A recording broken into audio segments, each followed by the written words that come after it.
¿qué tal? Continuamos entonces con este ciclo de crisis y conflicto en el siglo XX y estábamos en las consecuencias inmediatas de la Primera Guerra Mundial, es decir, la primera posguerra. Claro. Y bueno, empezaron una serie de revoluciones a imagen y semejanza de la revolución bolchevique triunfante en la ya Unión Soviética, ¿no? ¿Qué podemos decir entonces? Mira, en lo personal, con respecto a esto y a lo que va a tocar con la crisis en Alemania, hay que decir algo importante. La Europa de posguerra, de la Primera Guerra Mundial, fue una Europa que quedó en estado de virtual guerra civil. Sí. No era una Europa todavía, por eso reparaciones alemanas, todo eso, correspondía en otro mundo de ideas. Sí. Se estaba luchando, la inestabilidad de los nuevos estados era dramática, ¿no? El gobierno Masaryk en Checoslovaquia, la misma unificación de Yugoslavia con la dinastía de los Karađorđević, o sea... Pero vos señalaste lo de guerra civil. Lo de guerra civil viene porque, naturalmente, lo que podíamos llamar la revolución, así en términos subversivos, que empieza en 1789 en forma explícita, golpea, toca tierra como un huracán con toda la fuerza en la Primera Guerra, a pesar de que las condiciones no estaban dadas por una situación así. Fue el resultado de estos tratados y la tremenda incoherencia de la guerra, de la Primera Guerra. Esa tremenda incoherencia lleva, creo yo, a una descomposición del tejido social. Hay una descomposición del tejido social. Alemania pasa de una monarquía imperial a un enfrentamiento principalmente entre dos sectores, es decir, los sectores que de alguna manera o de otra adherían o al antiguo imperio o a posiciones conservadoras y patrióticas, y una ideología disolvente que había decidido que había que romper y destruir todo, que a su vez era internacionalista. No era, claro, la característica central es la irrupción de una ideología internacionalista que en ese momento caía sobre toda Europa. Es decir, era como un fenómeno nuevo. Hasta entonces no había habido un fenómeno, porque la expansión político-ideológica bolchevique tiene una especie de remedio de cruzada religiosa también, ¿no? Lo que antes eran cruzadas, ¿cómo? Una secularización. Una teología laica. Sí. Y entonces, dentro de eso fue señalado que la idea del comunismo, ya desde Marx, pensaba Marx que el comunismo se iba a dar dentro de los países más desarrollados económicamente, como Alemania y hasta crecientemente Estados Unidos, porque él veía la rebelión de las masas obreras que iban a reclamar contra el sistema capitalista. Sí. Y la explosión... Perdón, conviene entender, pero vos no podés dar una lección en esto, que lo que entendía Marx por el sistema capitalista era el sistema productivo, no el financiero. Que no, Marx atacaba el capitalismo económico más que el capitalismo financiero. La alienación del trabajo por la posesión de los medios de producción. Y Lenin dice, no, aquí en realidad es la posesión como etapa superior del imperialismo del mecanismo financiero. Claro. Exactamente. Y ocurre que las condiciones se dan, y no digo inesperadamente, porque fueron horadando todo el sistema, se dan en un país de características diferentes, como era Rusia, con alto campesinado, alta población agrícola, que Rusia ya había llegado a un principio de desarrollo industrial. Estaba desarrollándose bien, digamos, ¿no? Ahora, pero estaba atrasada. Claro, Alemania entra en un caos. Porque los estados federales tienden a la autonomía y toman la bandera de la descentralización. Y se empiezan a crear repúblicas independientes, pero repúblicas independientes... Es una cosa regresiva, porque es anterior, es un paso regresivo. Volver a los antiguos pequeños reyes... Es la desintegración del centralismo del imperio monárquico alemán. Por eso el primer amago es la República Espartaquista de Baviera con Kurt Eisner, Bueno, No, la de... Sí, perdón, sí, la de Baviera. La de Eichmann de Baviera. Pero antes en Berlín, la propia Berlín, hay una sonada espartaquista, el golpe. Y Karl Liebknecht, ¿no? Claro, digamos, los socialistas, están los socialistas moderados que lo que quieren, que está Ebert, ¿no? Friedrich Ebert, que lo que quieren es tratar de capear el temporal de la mejor manera posible, porque ya Alemania está en tratativas, en negociación en Versalles, y tener, digamos, un soviet y una conmoción interior sería una quiebra absoluta y total, sería un desastre aún mayor de lo que significó. Exacto. Además, lo estaban viendo de Rusia, porque en Rusia, ya desde el conde Witte, que fue acusado de pro-alemán en la guerra, de estar con el Kaiser, el conde Witte dijo, si nosotros perdemos esta guerra puede pasar algo mucho peor que perderla, perder todo el país. Se cumplió lo que dijo el conde Witte. Recapitulemos para los espectadores tres cosas que creo que no lo tomamos.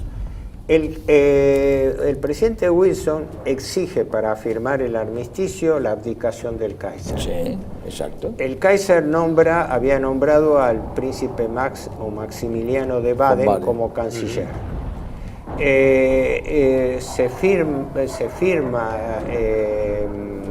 Se propone a Alemania una paz un armisticio sobre la base de los 14 puntos, y en Alemania se produce la abdicación del Kaiser, que era la condición para firmar el armisticio.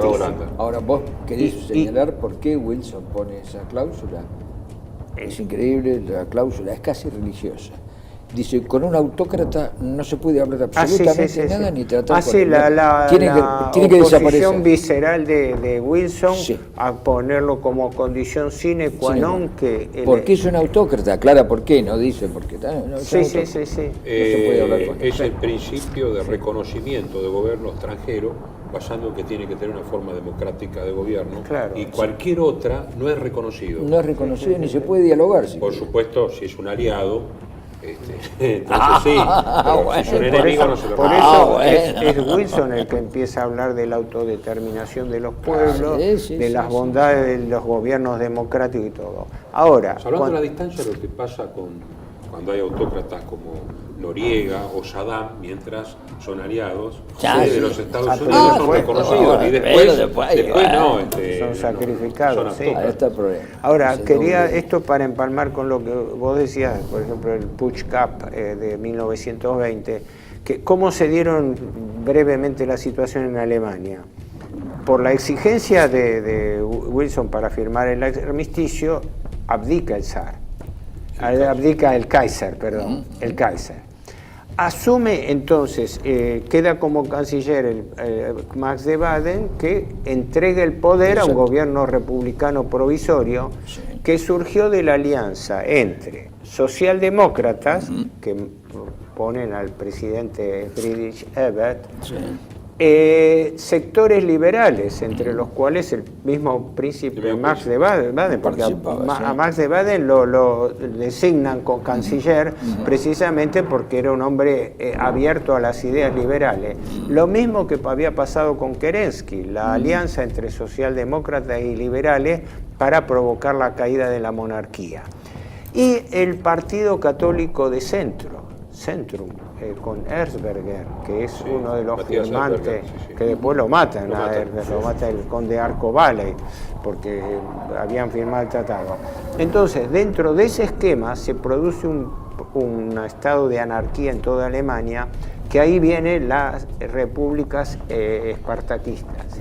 En realidad, el ejército estaba derrotado pero no vencido, digamos, y que tenía, digamos, había conservado su armamento y que regresaba envenenado del frente, que se sentía traicionado, era realmente el único puntal del orden, porque la Marina estaba totalmente corrompida por las ideas, con mucha fuerza de leninistas de paz, pan y trabajo. Eso era una consigna que en toda Europa, que venía cansada de la guerra, hastiada, angustiada y todo, pero los eslogan pero el eslogan entra, es lo que moviliza. Sí. Y estaba muy bien manejado eso por los comunistas, Exacto. que eran los únicos cuadros, porque los socialistas eran una bolsa de gato, vamos a decir las cosas como son. Sí. Los comunistas eran los que realmente tenían la organización y copiaban la organización leninista. Tan bolsa de gatos era, como dice acá Horacio. Ahí es donde se da lo que vos decías, el primer golpe en Berlín con Rosa Luxemburgo. Claro, y sí, Carlos. Eso, tan bolsa de gatos era que precisamente Gustav Noske, que es un excombatiente suboficial, había sido en el frente, pero era socialista, es el que en realidad da el golpe de muerte a la rebelión de Rosa Luxemburgo. La represión la hace Noske, Noske, que era el ministro de Defensa. Sí, viendo que el ejército, porque la guarnición de Berlín quedó reducida a un mínimo común denominador, y no pudieron contra los espartaquistas. Tuvieron que llamar a los cuerpos francos. Porque además... El hombre que articula eso es Noske. Había una división de la Marina, que era que roja. Que son los cuerpos francos, ¿no? Sí. Había una división de la Marina, que era roja, digamos, que estaba en Berlín y que había puesto barricadas y todo, con los espartaquistas, que luego va a ser el KPD, el Partido Comunista Alemán. Sí. Con Rosa Luxemburgo, una intelectual, un poquito más moderada que Liebknecht, porque dice, aquí no están dadas las condiciones para hacer lo mismo que en Rusia, pues necesitamos un ejército rojo, y no hay ejército rojo, el ejército al contrario. Y Liebknecht, que era realmente un agitador. ¿No? Entonces, toman edificios en Berlín, realmente llevan la revolución adelante, y Friedrich Ebert dice, acá hay que salvar la República, como sea, y Noske que dice, bueno, vamos a contraatacar,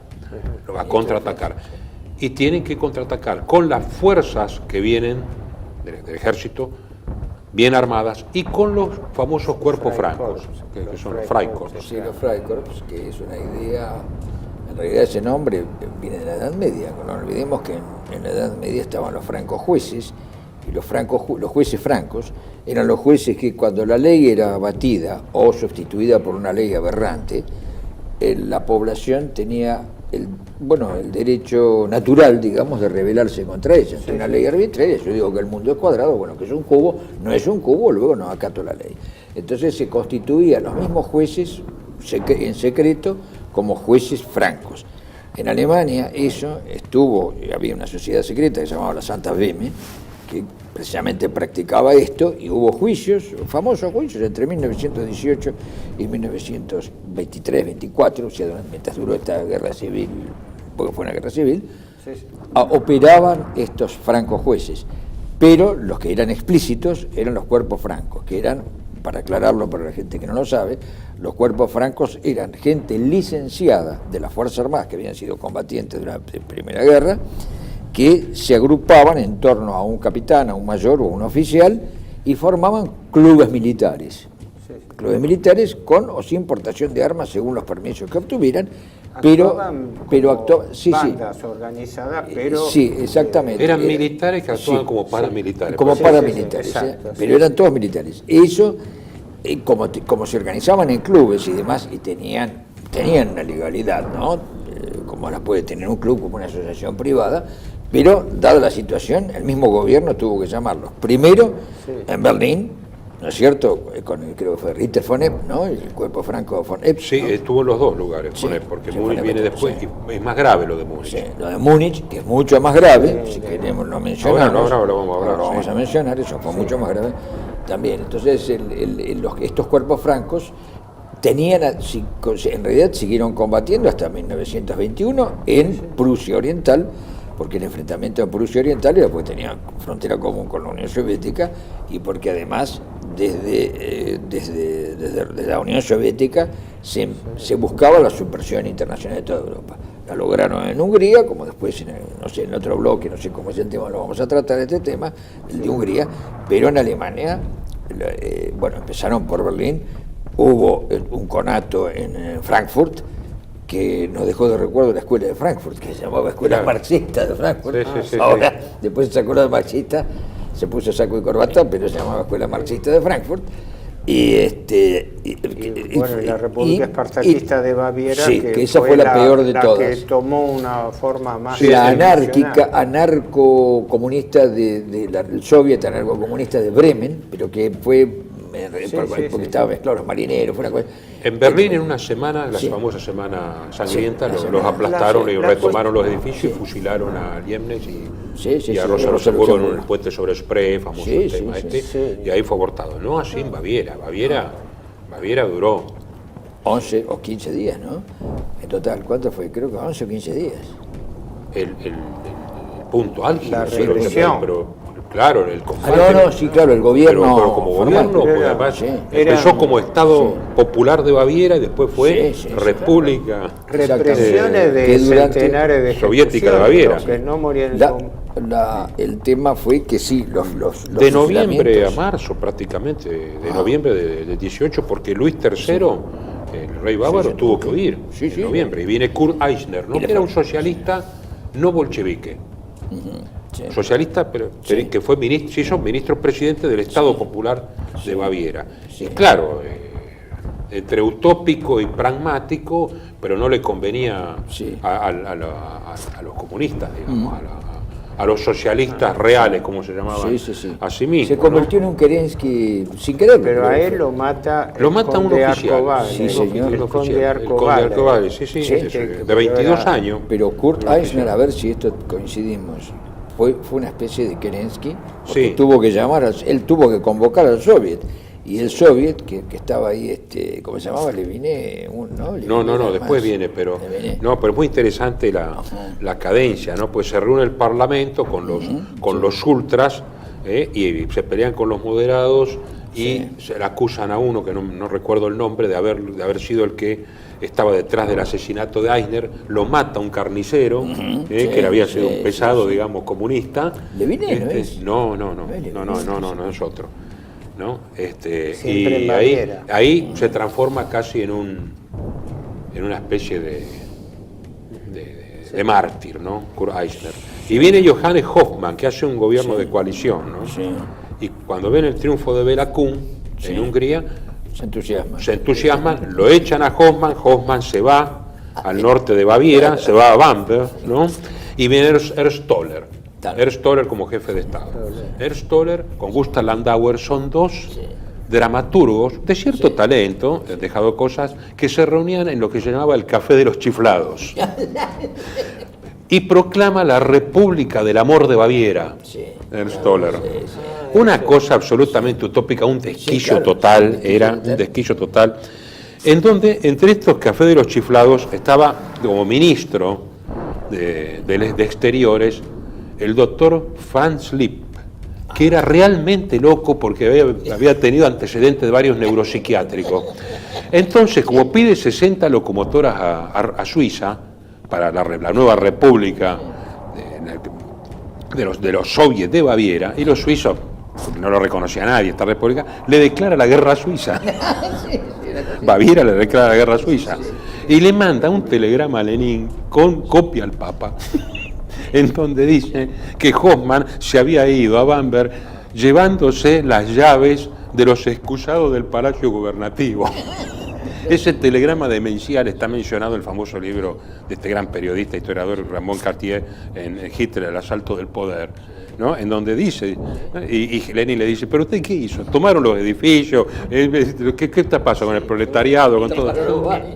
En Alemania, entre el estado de anarquía, porque nadie podía controlar la situación, la falta de autoridad del gobierno socialdemócrata que no daba pie con bola, y el peligro de la descentralización, que ese es el problema más importante a mi juicio, de que los Länder querían tener autonomía, lo cual podía regresar a Alemania a una disolución del centralismo de los Claro, Hohenzollern. claro. Bueno, pero eso lo vemos En el luego de la próximo pausa. bloque, sí.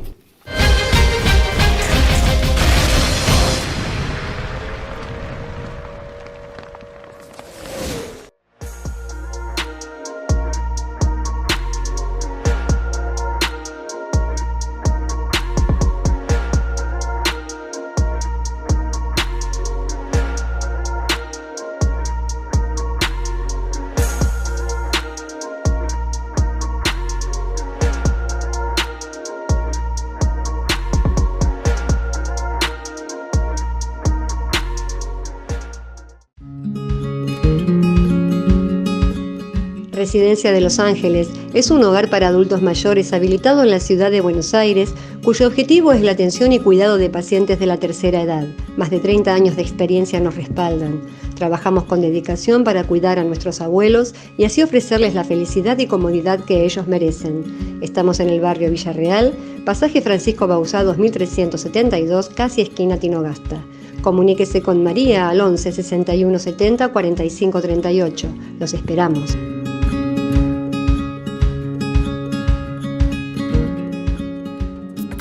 Bienvenidos a CEPA, Centro de Estudios del Pensamiento Americano. Nuevo sitio web de cursos de formación en política, filosofía, historia, literatura, geopolítica, religión, psicología y más. Cursos de formación que reflejan el verdadero pensamiento americano. Lo invitamos a elegir el curso de su agrado ingresando en www.cepa.la.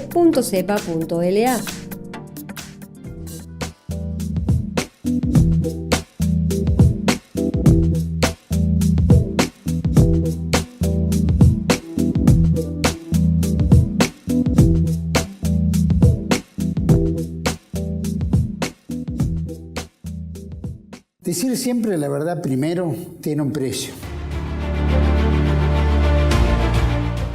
Pero todos los días, en cada programa, en cada reportaje, en cada esclarecimiento, descubrimos que decir la verdad vale la pena. Decir siempre la verdad tiene un precio.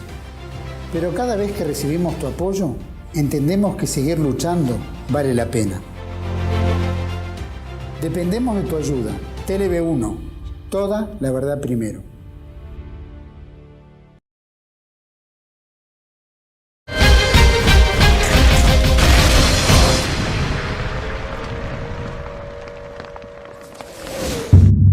Bueno, estamos con la República Soviética de Baviera y ¿qué pasa? A su vez, Toller y el Café de los Chiflados desplazados por los verdaderos comunistas, que siguen a Lenin, tienen apoyo leninista y son cuadros, organizados por un tal Leviné.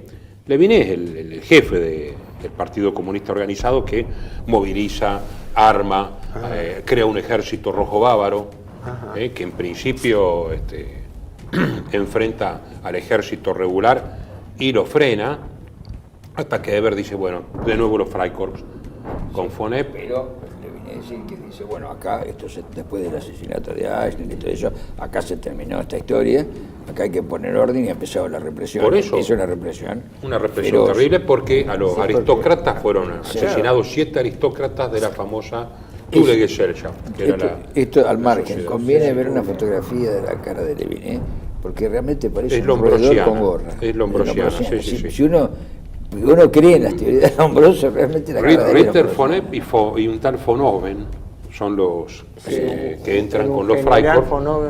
Claro, son 600 muertos, más de la mitad civiles en ese encuentro, y después dicen que hay 1.200 muertos más, muchos aristócratas. Que Ritter von Epp es un cuerpo franco, ¿no? Sí. Todos estos son cuerpos francos. No, esto para ordenar las ideas, yo creo que es un pantallazo del estado de anarquía y disolución que existía en la Alemania de posguerra, porque después cuando se habla de reparaciones, cuando se habla de todo, en Alemania estaban luchando por la supervivencia de la integridad del Estado alemán, porque la tendencia separatista se dio enseguida, es decir, más que en la Unión Soviética, porque la Revolución Soviética encaró una guerra civil que después vamos a ver, pero ¿A quién le atribuirías el móvil de esa tendencia? No, bueno, móvil primero fue una situación de caos que se generó en la posguerra por efecto externo. Al caer el zar, no nos olvidemos que la Alemania moderna fue producto de la unificación por la dinastía de los Hohenzollern. Sin duda.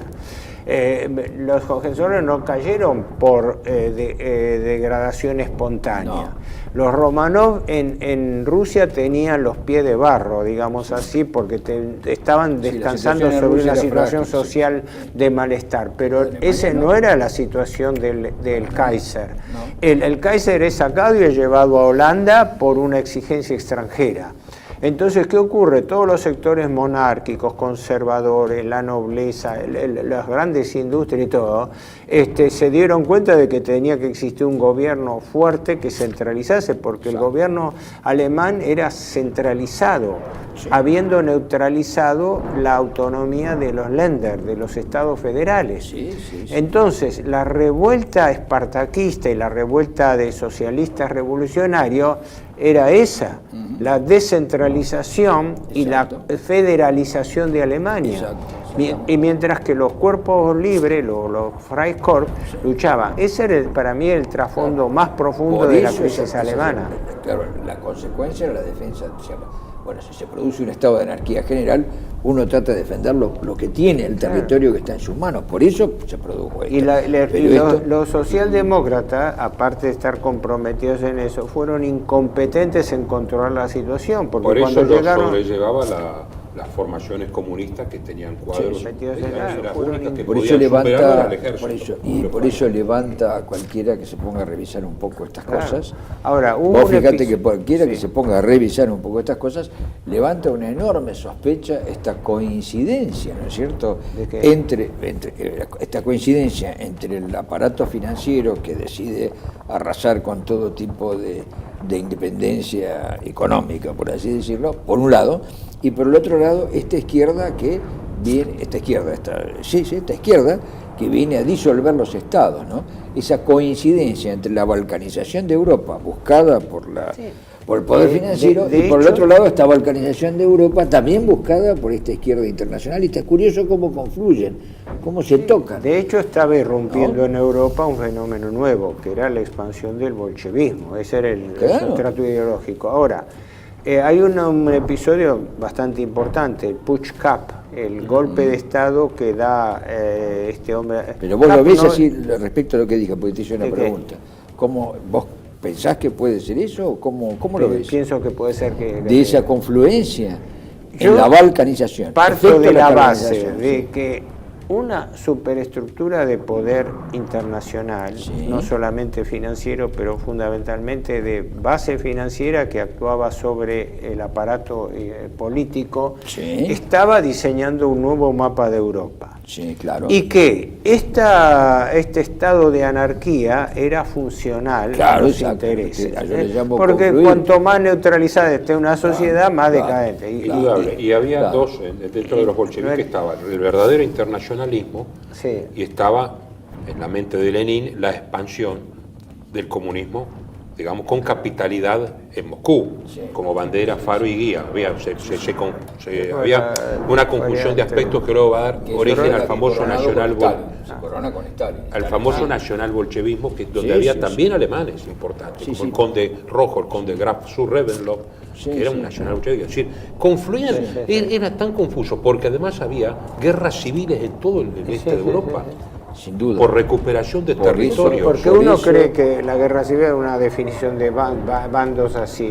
Fue producto de circunstancias. Ideológica por un lado y después concreta de recuperación de territorios, como en el caso de Hungría.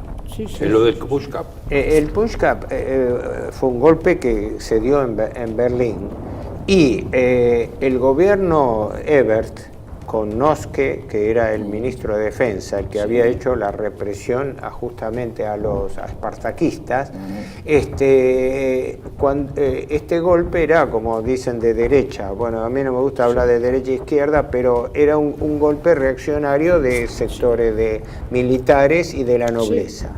Y es sabido que Noske lo llama... Perdón, llamemos a las cosas por su nombre. Olvidémonos de esas denominaciones de izquierda y derecha que no sirven para nada. Sí, no sirven. Pero sí hablemos de patriótico y antipatriótico, porque es evidente que la actitud de los cuerpos francos... entraría dentro, de una calificación más ideológica. Yo lo que digo es... que ideológica, realista. Es decir, los cuerpos francos son patriotas. Sí, eran nacionalistas. La defensa del territorio. Eran distintos grupos nacionalistas alemanes. Patrióticos. Porque algunos eran nacionalistas, otros eran monárquicos, pero son patrióticos. Sí, eran de distintas tendencias. Una diferencia fundamental, es decir, patrióticos, porque uno dice, no, esta es la ideología, no, son patrióticos, reaccionaban a favor de la patria. Hasta ese momento no había definido una ideología en contra del comunismo. Pero son patrióticos. Entonces, Kapp, brevemente, cuando Kapp con otro general alemán, a ver si no me equivoco que era Schmoller, un apellido así, hacen el golpe de Estado en Berlín. Sí. La debilidad del gobierno Ebert es tan grande que el gobierno huye porque Noske, el ministro de Defensa, llama al jefe de la Reichswehr, que era el famoso general Otto von Seck, que era el que había quedado al frente de la reducida Reichswehr de 100.000 hombres, ¿no? Y dice que llamó desesperadamente para pedir reprimir al Pushkap, que eran monárquicos y eran militares. Y Seck le respondió, creo que una famosa frase dice, el ejército alemán no dispara contra hombres del propio ejército alemán. Exacto. Entonces el gobierno Ebert, en su debilidad, escapó, creo que a Dresde o a Leipzig, hasta que se renovaron. Y tuvieron que pactar un gobierno de coalición que a su vez aguantó la situación. Débil y además manejado por poderes indirectos. Por eso es mal parida la República de Weimar. Porque incluso cuando se hace la Constitución de Bamberg en agosto del 19 y se crea el Estado Libre de Baviera después de todo esto, también surge débil y se integra a una República de Weimar débil. Yo en esto quisiera leer algo que dice Spengler, porque me parece a mí extraordinario, ¿no? Dice... ¿De dónde es eso? ¿De los años decisivos? No. ¿De dónde es? Esto es de los 6 ensayos de Spengler, Aufbau des Neues Reich, o sea, la reconstrucción, ¿no? Reconstrucción de Nuevo Reich.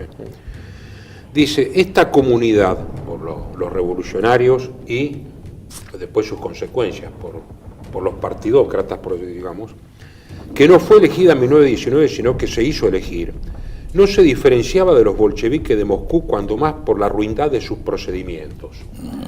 Muy poco numerosos, pero decididos a flotar arriba y a no dejarse arrebatar el poder alcanzado. Pero mientras en Rusia fue para obtener un fin a pesar de todo, de concepción grandiosa y alcanzarlo aunque tenga que atravesar por torrentes de sangre. Aquí en Alemania, a fin de consolidar la herencia y para lograrlo adquirir del enemigo, la anuencia a cualquier precio. Después que estos héroes de la coalición huyeron hacia todos los ámbitos antes del derrumbe, volvieron a aparecer cuando vieron que los espartaquistas se habían adueñado de la presa. Por el temor de no participar en el botín, se originó en los sillones de felpa del Gran Ducado de Weimar y en las tabernas y cervecerías la República Alemana. No una forma estadual, sino una firma comercial. En sus estatutos no hay mención de pueblo, sino de partidos. No se menciona el poder, el honor y la grandeza, sino partidos. Ya no tenemos patria, sino partidos. No tenemos derecho, sino partidos. Y ya que no tenemos derecho al porvenir, sino intereses de partidos. ¿Qué son estos partidos? No son una fracción del pueblo como en Inglaterra, sino que son sociedades económicas con un cuerpo de funcionarios bien remunerados que se comparan con los partidos políticos americanos como un ropavejero con una casa comercial. Se allanaron al enemigo todo lo que pretendían y se decidieron en suscribir cualquier exigencia que manifestara y despertaron en él la petición de siempre nuevas exigencias para poderse dedicar a sus fines en el interior, decididos a sacrificar cualquier principio, cualquier ideal, cualquier disposición de la Constitución recién jurada por un plato de lenteja de un ministerio. ¿Es así? Exacto, esto, así se puede poner abajo de lo que pasó en Hungría, porque en Hungría, como coaguló, en Alemania se desarmó, y la situación es muy movible. En Hungría coaguló. Si uno se entera cómo llegó al poder Béla Kun, es asombroso. Béla Kun llegó al poder gracias a la burguesía, no burguesía que cometió errores y fue una cosa. Con la alianza con la burguesía y un apoyo financiero extraordinario que operaba a través de Viena, pero no tenía origen en Viena, ¿no? Es decir, operaba a través del apoyo financiero recibido a través de Viena, llega a Budapest a manos de la burguesía y se lo otorgan directamente a Béla Kun. El golpe comunista de Hungría es una alianza entre la burguesía y un capital de este financiero internacional, exacto, abstracto, que opera y produce el gobierno de Béla Kun. Ahí coaguló, porque las cosas se dieron como para igualar. ¿Cuál fue el resultado, digamos, en lo de Béla Kun? Porque Béla Kun fue gobierno, aparte de 1 millón de muertos, ¿no? ¿Cuántos fueron, Horacio? Bueno, pero porque hubo además, una guerra. Claro, una guerra con Rumania, que los rumanos entran al final. Exactamente. Budapest, la suma de eso fue 1 millón de muertos, creo, ¿no? Entre los muertos. Así dice. Entre los muertos. Lo dice el famoso libro negro del comunismo de. Exactamente. De la izquierda otros dicen entre 600.000, pero parece que 600.000 solo de represiones y matanzas formidables, con la complicidad de la burguesía, que después, bueno, tuvo que reaccionar. Los grupos no comprometidos a esa burguesía reaccionaron en el golpe del almirante Horthy y demás. Pero lo curioso es cuál fue la situación de los obreros, de los operarios en Hungría. No era mala con el Imperio Austrohúngaro, por supuesto, socialmente no era mala, había que hacer reformas, como en todo, ¿no? Por supuesto, pero pasó a ser desastrosa y gravemente, y de hambrunas, y en los campesinos fue una especie, claro. Se les quitó la tierra y el hambre alcanzó no solo a los campesinos, sino a las poblaciones de las ciudades, porque claro, no había producción. Y los que hicieron los comisarios políticos. Los comisarios políticos tenían unos sueldos extraordinarios y disponían, bueno, ¿cómo se llama? Después disponían del poder de los soviets. Era una república, fue una verdadera república de los soviets, de los consejos, la de Béla Kun. Y bueno, en Alemania ocurrió. Por eso cayó apenas las tropas, se sublevó el ejército, la marina, las fuerzas armadas, con el almirante Horthy, cayó en menos de 48 horas. Sí.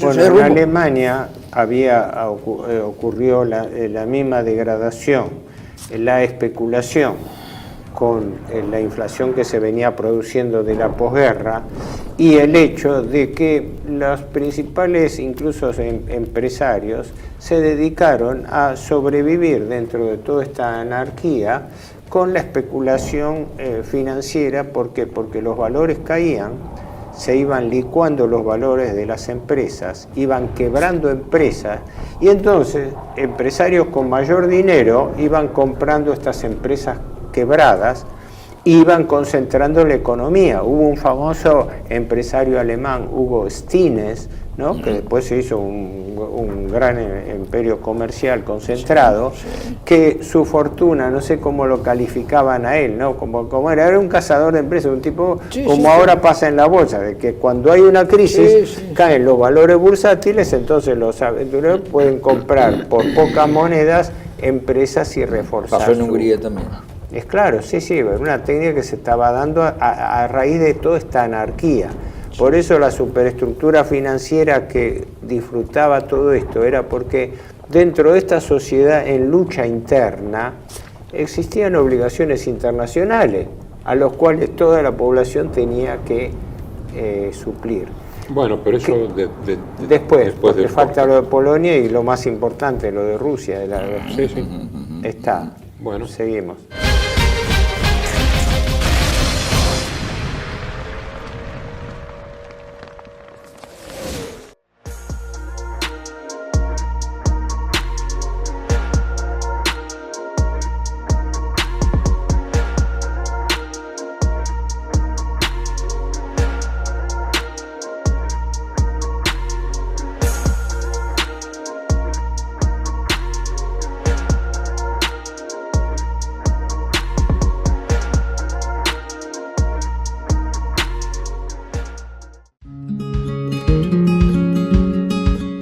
Residencia de Los Ángeles es un hogar para adultos mayores habilitado en la ciudad de Buenos Aires, cuyo objetivo es la atención y cuidado de pacientes de la tercera edad.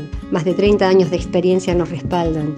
Trabajamos con dedicación para cuidar a nuestros abuelos y así ofrecerles la felicidad y comodidad que ellos merecen. Estamos en el barrio Villarreal, pasaje Francisco Bauzá 2372, casi esquina Tinogasta. Comuníquese con María al 11 61 70 45 38. Los esperamos.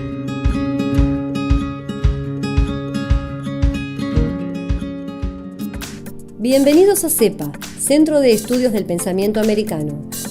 Nuevo sitio web de cursos de formación en política, filosofía, historia, literatura, geopolítica, religión, psicología y más. Cursos de formación que reflejan el verdadero pensamiento americano. Lo invitamos a elegir el curso de su agrado ingresando en www.cepa.la.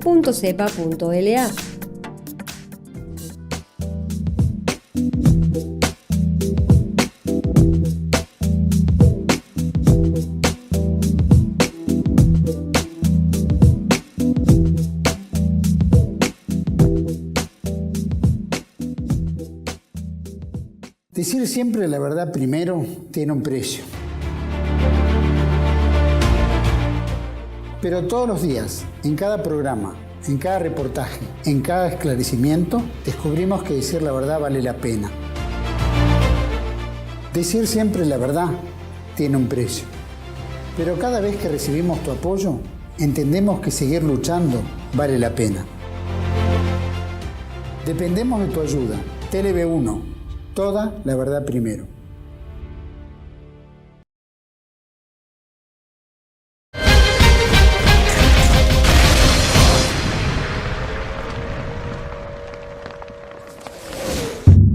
Bueno, continuamos entonces. Claro, la revolución bolchevique se expande hacia el oeste. Y a raíz de todos estos cambios, todos estos acontecimientos, se había creado del Ducado de Polonia un Estado independiente, pero ahora había que defenderlo del avance del Ejército Rojo, muy bien organizado por Trotsky, es decir, el Ejército Rojo llega a tener en el 20 unos 5 millones de hombres, porque los rusos movilizan, con 30.000 oficiales de la vieja guardia, que se habían pasado ya por cansancio, por oportunismo, por presión o por convicción, lo que sea, pero eran cuadros muy buenos del ejército zarista. Y se encuentran con uno de los integrantes, digamos, de este ejército, pero que había sido siempre anticomunista, que es Józef Pilsudski, nacido en 1867, muerto en 1935, que llega a ser mariscal y que organiza la defensa polaca, apelando a los valores nacionales polacos, cristianos, etcétera. Organiza una defensa elástica muy, muy importante, porque probablemente con la crisis de Alemania, si se hubiera desfondado, digamos, esa frontera polaca, el bolchevismo hubiera triunfado en el centro de Europa, porque venía con un ejército potente y tenía la pata puesta en Hungría, hubiera hecho una maniobra de pinzas. Y Pilsudski primero es frenado por los bolcheviques, pero cuando entran los bolcheviques en Varsovia, ahí la defensa de Varsovia corta y hay una paz, ¿no? En el fondo todo esto por el control de Ucrania, Paz de Riga. la paz de Riga en el 21, en donde se delimita. Había derrotado a Timoshenko, ¿no? Timoshenko es el que lo enfrenta a Pilsudski.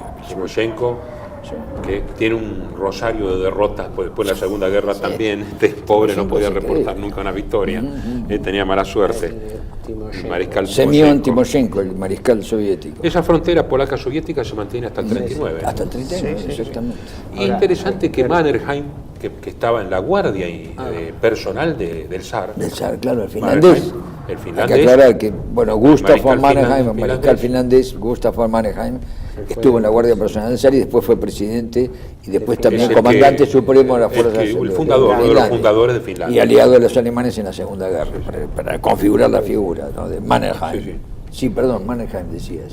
No, eso de que es uno de los fundadores de la Finlandia moderna. Claro, sí. Lo que quería destacar nada más es esto. Pilsudski, que había nacido en Lituania y no era militar de carrera, establece una defensa y logra una victoria tremenda en 1920-21 contra la guerra ruso-polaca, fundamentalmente por dos razones. La primera era el nacionalismo polaco, se estaba reconstituyendo después de dos particiones que había habido de Polonia. Una de las consecuencias de la guerra fue restituir el Estado polaco. Un Estado muy conflictivo porque se hizo a costa de fragmentar la frontera soviética, rusa soviética, y de tomar territorios de Alemania y darle la salida al mar. Y después por el antibolchevismo. También Bielorrusia, toda la parte políticamente Ucrania jugaba ahí. Bielorrusia, por eso, dentro de esa compleja situación, el nacionalismo polaco de Pilsudski, que después más tarde, en 1926, es un golpe de Estado y se toma el poder, pero fue el freno de la expansión del bolchevismo hacia el oeste. Sí. Y ahí es donde queda concentrado, bueno, el tema central a ver si podemos ver en este módulo, que es el de la guerra civil rusa, que es lo que había pasado, porque en realidad la regla fue la misma. Kerensky en su momento obtuvo la abdicación del zar en marzo del 17, después de la revuelta de febrero.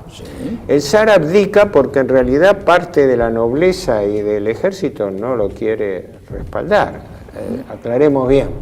Y se forma con Kerensky un gobierno de coalición que es parecido al que después se forma en Alemania, alianza entre socialdemócratas, mencheviques y liberales. La nobleza liberal, amante de una monarquía constitucional.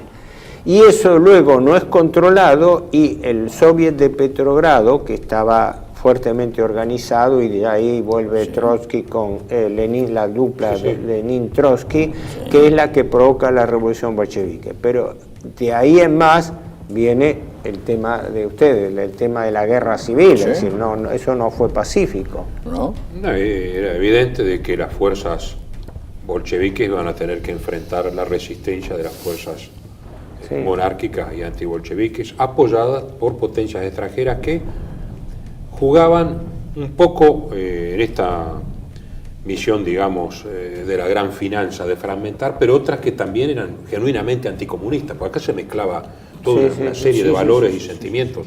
La intervención de Estados Unidos en favor de las llamadas fuerzas o frente blanco, ¿no? Los ejércitos blancos frente al ejército rojo de Trotsky. En Arcángels hay una expedición estadounidense, los japoneses por Vladivostok. Exactamente. Los franceses apoyan a las tropas de Wrangel. Wrangel está en la zona del Mar Negro. Denikin en el norte. Denikin y Kolchak hacia el centro, en el norte y hacia el centro. Kolchak después hacia el centro. No eran frentes exactamente coordinados, eran distintas rebeliones militares, focos. Son focos y que se enfrentan a su vez a focos del ejército rojo. Lo que pasa es que el ejército rojo logra aglutinar, digamos, lo que tiene y centralizarse en Moscú y en San Petersburgo, bueno, entonces era Petrogrado, en Moscú y en Petrogrado, y eso, y además nuevamente empieza a actuar esto que Emanuel Malinsky llama la guerra oculta, es decir, empieza lentamente los apoyos que tenían los blancos, e inclusive en los países que habían ganado la guerra, estamos hablando no solamente de los aliados de Rusia en la guerra, estamos hablando de los aliados de Rusia en la guerra, que dan apoyo, pero luego se lo van retirando. Es la tragedia del almirante Kolchak. El almirante Kolchak cada vez tiene que aceptar más condiciones impuestas por los antiguos aliados de Rusia, democratizar Rusia, bueno, cuestionar, un nuevo cuestionamiento si iba a venir el nuevo zar. Soñaban todavía con el nuevo zar y estaba ya en un pozo de cala, ya estaba muerto, no Nicolás II, sino y el zarevich, sino el gran duque Mijaíl, que iba a ser el zar. Bueno, no estaban todos muertos. De todas maneras, no querían tampoco eso. Las tropas, los prisioneros alemanes y austrohúngaros que estaban en ¿cómo se llama?, en Siberia, se dividieron. Unos se fueron con los bolcheviques, una minoría, y otros se pasaron al almirante Kolchak, que lo apoyaron, y después tuvieron apoyo internacional. Los más famosos fueron los checos. Los checos le dieron mucho apoyo al almirante Kolchak. Una unidad completa checa. Exactamente, pero el problema fue, claro, la muerte del zar en Ekaterimburgo, el asesinato de la familia real, fue, entre otros motivos, el detonante, que se dice, fue la proximidad de la legión checa, que estaba peleando en la zona de los Urales de Ekaterimburgo, y por eso la orden de que el comisario local, que era un tipo... Yurovsky. No, Yurovsky fue el que dirigió Ejecutor. el comando que Sí, ejecutor. asesinó al zar y a su familia. Sí. Bajo órdenes de Sverdlovsk, que era, a su vez, estaba en lo que sería después la GPU, pero creo que era ministro de Interior, Sí. y la orden fue autorizada por el Comité Central por Lenin, ¿no? Sí. Pero el comisario local de Caterimburgo, Sí. que no sé si era un apellido como Goloshkin o algo así, este tipo estaba en la idea de que al zar había que matarlo de todas maneras. Pero el detonante fue la proximidad De de los blancos. la Legión Checa, La Legión diciendo, Checa. dice, Era el corremos parte el del riesgo de que vaya... Un paréntesis, hasta qué Era punto parte del ejército la blanco, acción sí. de los poderes indirectos, Sí. que Eduardo, duque de Windsor, Ajá. habla con el padre respecto de su padrino, el zar, que está prisionero, para que le mande un crucero. Y Jorge V se echa a llorar y no dice nada, porque el Parlamento británico veta el envío de cualquier barco de guerra a Rusia. Pero eso fue antes con la dedicación, cuando el Con zar la estaba dedicación todavía para salvarlo, en sí, el Palacio obviamente, para Sarkozy. salvarlo, pero digo Sí, que hasta sí. el mismo primo, el rey Sí, Jorge sí. V, no era absolutamente independiente. ¿No? Evidentemente sí. no. Esto es gravísimo porque decís, ¿cómo es esto? ¿Qué es lo que pasó acá? Por eso provoca, esto claro, es anecdótico, pero no tanto, es decir, provoca en la extrema, en los confines de Rusia, con Vladivostok, se forma una fuerza de resistencia mandada por el general Ataman Semenov, Sí. y su inmediato subordinado, que después queda independiente en los hechos, que es el general Roman Fyodorovich von Unger-Sternberg, comandante de la División Asiática de Caballería. Báltico, que había ¿no? sido, Un claro, hombre un varón báltico que, bueno, había estado en la Guardia Imperial y demás. Cuando se produce la revolución bolchevique, él inmediatamente se incorpora al Ejército Blanco, y al incorporarse al banco lo designan en Siberia, porque él era conocedor de la zona y demás, y forma una división asiática de caballería, principalmente, por supuesto, con tropas rusas, pero después se incorporó japoneses, mongoles, principalmente mongoles, buriatos, kirguises, samoyedos, manchurianos, y hasta chinos. Y bueno, se produjo un golpe comunista en Mongolia por contactos que tenían los soviets con Mongolia, y claro, sí, el general Blücher, que es el que finalmente lo detiene, el barón von Ungar, y el barón von Ungar cruzó la frontera con Mongolia, derrotó a los comunistas y repuso en el trono a una especie de Dalai Lama que tenían ahí. En realidad era una figura dependiente del Dalai Lama, el Kutuktu. Bueno, este lama lo nombró a Ungar no solo primer ministro, sino además le llamó, ¿cómo se llama? Ungar Khan, Dios reencarnado de la guerra, y le dieron el anillo de Genghis Khan, se lo dio, lo tenían en el tesoro de Urga, que es el nombre antiguo de la capital de Mongolia, y le dio ese anillo. Y las predicciones que hizo el barón Ungar es muy curioso, porque en un momento, estamos hablando de 1919, 1918, 1919, 1920 y 21, porque ahora en septiembre se cumplen 100 años de su muerte. Fue entregado, ¿no? Fue entregado, sí, fue entregado, pero ahora en septiembre se cumplen 100 años de su muerte, donde, bueno, es curioso, la orden de Trotsky, que es el que primero lo quería asesinar, después dijo, no, tráiganlo vivo, queremos pasarlo a nuestras filas, y lo mandó a Blücher, que era uno que sí se había pasado, y ni Blücher pudo convencerlo, ¿no es cierto?, para que se pasara a las filas bolcheviques, y fue fusilado en septiembre de 1921, se van a cumplir 100 años. Pero lo curioso son las predicciones que hace, más allá de su epopeya, que llevaría un tiempo contarla y no es las predicciones que hace. Él dice, esta revolución, se refiere a la revolución bolchevique, no nació en Rusia, ha nacido en las capitales de nuestros aliados occidentales, y dentro de allí en los bancos y en los poderes financieros. Esos poderes son los que han generado esta ideología que está terminando con Rusia y va a querer terminar con todo el mundo. Eso lo dice el barón von Ungar en 1919.